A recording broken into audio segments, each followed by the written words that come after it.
Hey, what's up, guys? Welcome back to All Praise Picks. Today we're looking at the MLB. We have the Washington Nationals playing against the San Diego Padres in San Diego on June 24th, 2024.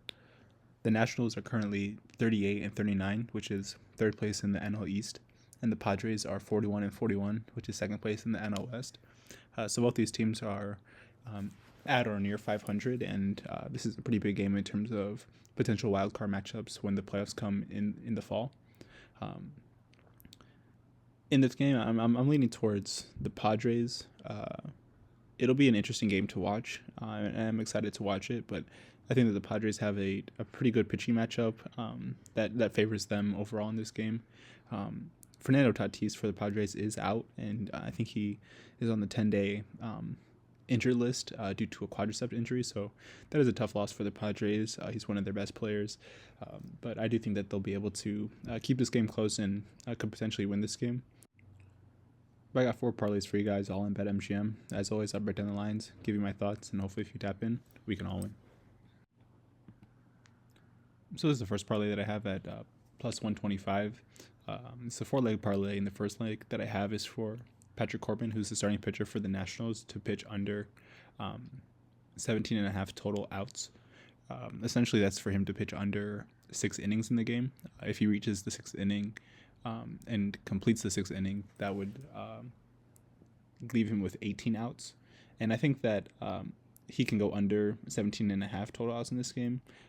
For one, because he's gone under this mark in his last 5 out of 6 games versus the Padres, including his last 3. So in 3 straight games, he's gone under this mark. And I honestly think that with the Nationals leaving Coors Field, where they played against the Rockies in their last series, and going to San Diego, the total altitude difference really does not favor the Nationals, and I think that that could lead to the possibility of the Padres scoring runs early in this game. The Padres are also top 3 in hits per game this year in the MLB, and they play very well at home.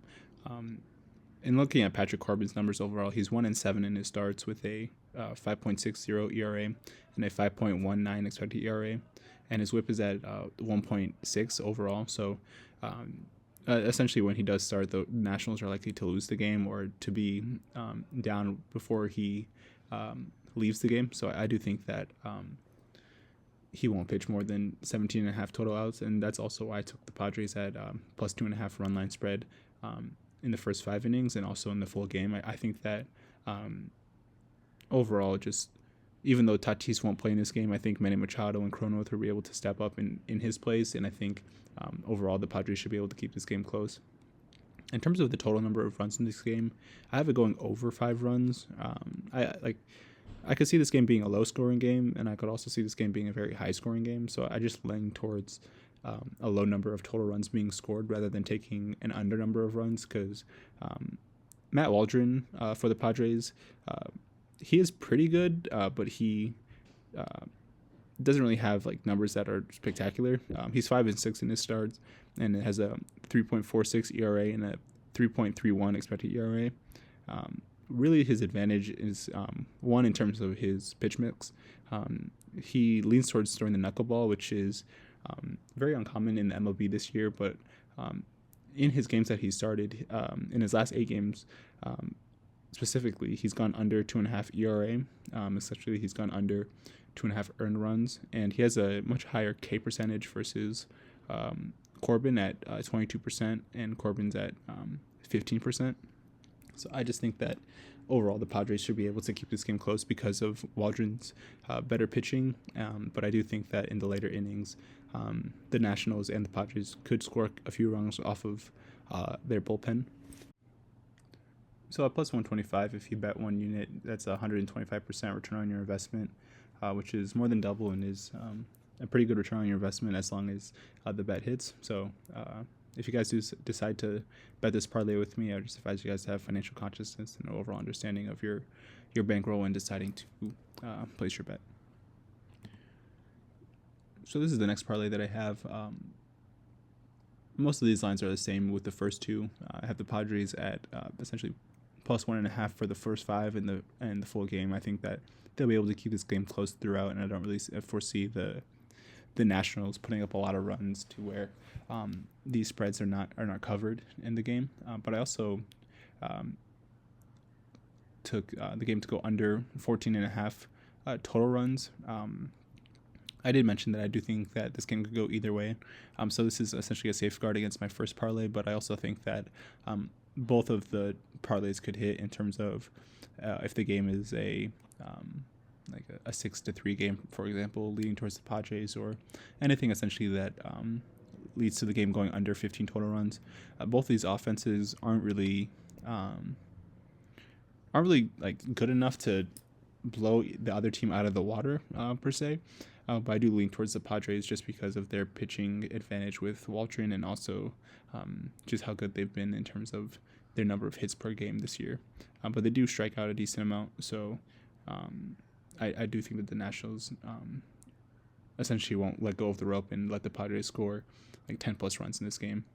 And if they do so, then they probably would have to take Patrick Corbin out of the game. So that's also why I have Matt Waldron to have the fewest number of hits, and for his pitcher earned runs to go under 2.5. I think, like I said, this game will be close, and I just think that the Nationals coming from Denver, Colorado to San Diego is just too much of a change to not really have a day's rest in between as well to adjust to, that I think the Padres will be able to keep this game close and ultimately end up winning the game, especially in the first 5 innings through Waldron's pitching. But at plus 135, if you bet 1 unit, you get 135% return on your investment, which is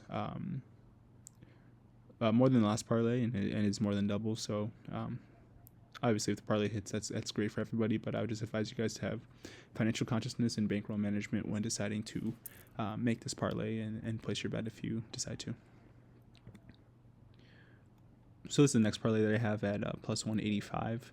I think all the lines here are the same, except for I have Waldron to have over 4 strikeouts. When looking at his numbers, he teeters around the 4 to 5 strikeout line, and I just think that, like I mentioned, the Nationals having to come pretty much fly across half the country to San Diego and not have any rest. I don't think that they'll really be ready for this game, and their bats won't be as sharp as they usually are. And even in looking at the numbers, the Nationals don't really play that well on the road anyway, and I could easily see Waldron having over 4 strikeouts, which if he pitches more than 5 or 6 innings is pretty doable to get just under 2 strikeouts per 3 innings. So yeah, I think that is a pretty good just value play overall. And at plus 185, if you bet 1 unit in comparison to the other parlay, you'll have essentially 50% more of a return on your investment if you bet $100 as your 1 unit. So yeah, that's the third parlay, and then this is the next parlay that I have at plus 225. It's just more so just combining everything that I thought would happen in the first 3 parlays into one bigger parlay that has a bigger payout, obviously at plus 225. So I have Waldron to go over 4 strikeouts and to give up the fewer number of bases, as well as for the Padres to cover the run line spread at plus 1.5, and for the total number of runs to fall in between 4 and 14 in this game. At plus 225, if you bet 1 unit, that's a 225% return on your investment. Obviously, it's riskier than the prior 3 parlays, but I would just advise you guys to have financial consciousness and overall bankroll management when deciding to make these bets. But I am looking forward to watching this game and just seeing how both teams play in terms of Washington's adjustment, but also the Padres' adjustment to not having Tatis in this game. I think he was out for the last 2 games as well, but it'd be interesting to see how they play against a different team, given that they're just playing against the Brewers in their last series. But those are the 4 parlays that I got, and appreciate you guys for watching. Stay tuned for more MLB and WNBA parlays coming out later this week, and until then, peace out.